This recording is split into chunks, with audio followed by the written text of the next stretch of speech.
बुच्ची बाबू टूर्नामेंट के पहले 3 राउंड हो गए हैं और फिलहाल जो इतनी बड़ी टेस्ट सीजन इंडिया के आगे सामने है उसके लिए देखना पड़ेगा कि कौन से प्लेयर्स कैसे परफॉर्म कर रहे हैं।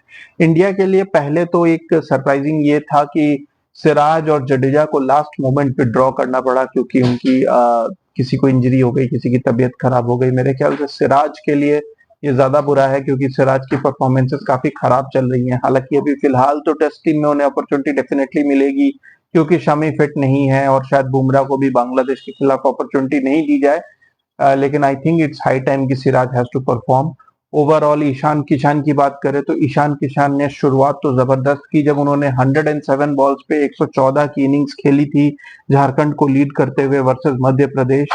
और ऐसा लगा कि शायद उन्होंने जबरदस्त कमबैक कर लिया है और अब वो ये डोमिनेट करेंगे। सेकंड इनिंग्स में भी उन्होंने बढ़िया बैटिंग की और एक टाइट सिचुएशन में जहां मैच फंस गया था उन्होंने आई वुड से कि 12 रन चाहिए थे और 2 विकेट बचे थे तो 2 छक्के मार के उन्होंने मैच खत्म किया, नॉट आउट 41 भी बनाया। और अब लगा कि अब शायद वो एक और बड़ी इनिंग्स खेलेंगे, लेकिन अगले मैच में वो सिर्फ 1 और 5 रन पे आउट हो गए। कंसिस्टेंसी की इश्यू जो उनकी पहले से रही है वो यहाँ पे भी दिखी और उसकी वजह से उनकी टीम अब एलिमिनेट हो गई है। हालांकि दिलीप ट्रॉफी में वो श्रेयस अय्यर की कैप्टेंसी में खेलने वाले हैं, इंडिया डी का हिस्सा है वो, तो वहां पर उन्हें परफॉर्मेंस फिर से देनी होगी क्योंकि फिलहाल उनकी ये एक इनिंग शायद सफिशिएंट ना हो, कंसिडरिंग कि ऋषभ पंत ऑलरेडी स्क्वाड में है। लेकिन you never know, Ishan Kishan क्योंकि ऑलरेडी पहले अपनी परफॉर्मेंसेस दे चुके हैं तो शायद कंसिडर हो जाए, लेकिन दिलीप ट्रॉफी अब उनके लिए बहुत इंपॉर्टेंट हो जाती है।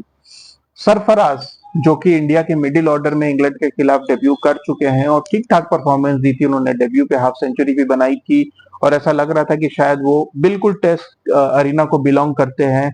लेकिन बुची बाबू टूर्नामेंट में वो बुरी तरीके से स्ट्रगल करते नजर आए। जहां उन्हें कैप्टेंसी दी गई वही उनके परफॉर्मेंसेस 0, 6, 29 एंड 37 थे, यानी कि सिर्फ 72 रन इन 4 इनिंग्स, 18 का एवरेज।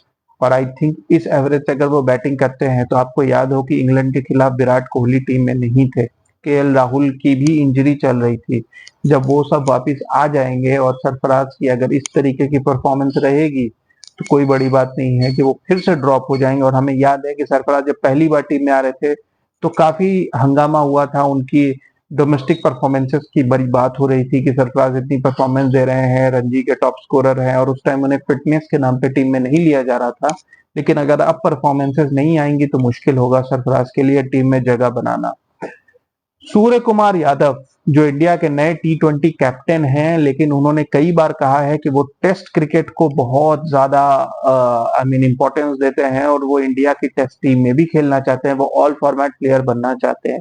हालांकि मुझे ये सिचुएशन थोड़ी मुश्किल लग रही है क्योंकि उनकी शोल्डर इंजरी हो गई उस मैच के दौरान और वो बाहर हो गए और अब दिलीप ट्रॉफी में भी शायद वो नहीं खेलेंगे क्योंकि वो इंडिया के T20 कैप्टन है and India would definitely want him available for all the T20 international games. क्योंकि आपको बता दूं, बांग्लादेश जब इंडिया आएगी तो 2 टेस्ट मैचेस के बाद T20 इंटरनेशनल्स भी खेलेगी 3।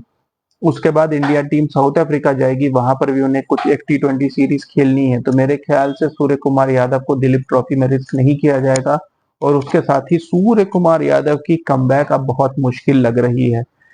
अब बात करते हैं श्रेयस अय्यर की। श्रेयस अय्यर ने कुछ एक अजीब सा काम किया है। बैटिंग में तो वो बुरी तरीके से फ्लॉप रहे हैं 2 और 22 रन बना के, और मैंने एक बार शायद पहले कहा भी था और फिर से रिपीट करता हूँ, Shreyas Iyer is not a test player. Overseas conditions में वो खेल नहीं पाते हैं, शॉर्ट बॉल पे उन्हें प्रॉब्लम्स हैं। बट उन्होंने अजीब चीज ये की है कि वो सुनील नारिन की बॉलिंग एक्शन में बॉलिंग करते नजर आए। अब ये चेंज क्या वो केकेआर कैंप में उन्होंने सीखा है या कहाँ से डेवलप किया है ये पता नहीं, लेकिन एक बहुत सी अजीब सी चीज थी कि श्रेयस अय्यर सुनील नारिन की मिस्ट्री बॉलिंग वाली एक्शन करते नजर आए। हाँ, हालांकि बॉलिंग उस लेवल की नहीं थी लेकिन एक्शन बहुत कॉपीड था सुनील नारिन से, तो ये एक इंटरेस्टिंग बात थी।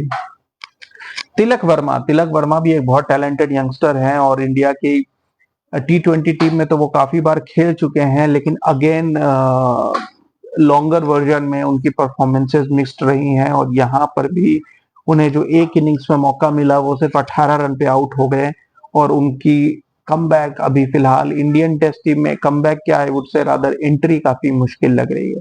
और लास्ट में मैं बात करूंगा एक ऐसे बॉलर के बारे में जो अब शायद बहुत जल्दी आपको इंडियन टीम में खेलता मिलेगा, एंड नो बिग डील कि अभी शायद बांग्लादेश और न्यूजीलैंड के खिलाफ होम सीरीज में मिल जाए, एंड वो है साई किशोर। साई किशोर ने अभी कुछ दिन पहले एक स्टेटमेंट भी दी थी और कहा था कि अगर अब मैं इंडियन टीम में सिलेक्ट नहीं होता तो कभी नहीं होऊंगा, क्योंकि मैंने डोमेस्टिक में इतनी परफॉर्मेंसेस दे दी हैं कि आई एम कॉन्फिडेंट कि डोमेस्टिक सर्किट में इस टाइम मुझसे अच्छा स्पिनर कोई नहीं है। और मेरे ख्याल से ये बात बिल्कुल सही है, क्योंकि साई किशोर ने जबरदस्त किस्म की बॉलिंग की है। एक tall left arm spinner Sai Kishore ने इस बार रणजी ट्रॉफी में तो 53 विकेट्स लेके वो टेबल टॉपर थे ही, और यहां पर भी उन्होंने 8 फॉर 88 लिया है मुंबई के अगेंस्ट। मैच हॉल की बात कर रहा हूं। पहले इनिंग्स में उन्होंने 5 फॉर 36 लिया और दूसरे इनिंग्स में 3 फॉर 52, और उसके पहले हरियाणा के खिलाफ भी उन्होंने 76 फॉर 7 लिया था। इसका मतलब है कि वो इस टूर्नामेंट के लीडिंग विकेट टेकर थे। रणजी में भी वो लीडिंग विकेट टेकर थे, और मेरे ख्याल से he has done enough to suggest that he should be in the squad. हालांकि टीम में स्क्वाड में अभी फिलहाल स्पिनर्स की कमी नहीं है। अक्षर पटेल, अश्विन, कुलदीप यादव, ये 3 स्पिनर्स ऑलरेडी मौजूद हैं। जडेजा की फिटनेस अगर परमिट करती है तो Jadeja is definitely somebody who walks into the playing 11 in Indian conditions. तो इन 4 स्पिनर्स के होते साई किशोर को कितने मौके मिलेंगे ये कहना मुश्किल है, लेकिन डेफिनेटली साई किशोर एक ऐसे बॉलर हैं जो जिस तरीके की परफॉर्मेंसेस दे रहे हैं, मेरे ख्याल से उन्हें स्क्वाड में ले आने में कोई बुराई नहीं है। एटलीस्ट अगर वो नहीं भी खेलते हैं तो वो अश्विन, कुलदीप, अक्षर, जडेजा, इन सब के साथ ड्रेसिंग रूम शेयर करके काफी कुछ सीख सकते हैं। नेट्स में वो विराट कोहली, रोहित शर्मा, इन सबको बॉलिंग कर सकते हैं। और कोई बड़ी बात नहीं, अगर किसी की कोई इंजरी हो या ऐसी कोई सिचुएशन हो तो एक आध मैच में उन्हें मौका भी मिल सकता है। तो ओवरऑल इस डोमेस्टिक सर्किट में इस तरीके की परफॉर्मेंसेज आ रही हैं। अब देखना इंटरेस्टिंग होगा कि इनमें से कौन से प्लेयर्स इंडिया की टेस्ट टीम में सिलेक्ट होते हैं। Keep watching guys, thank you.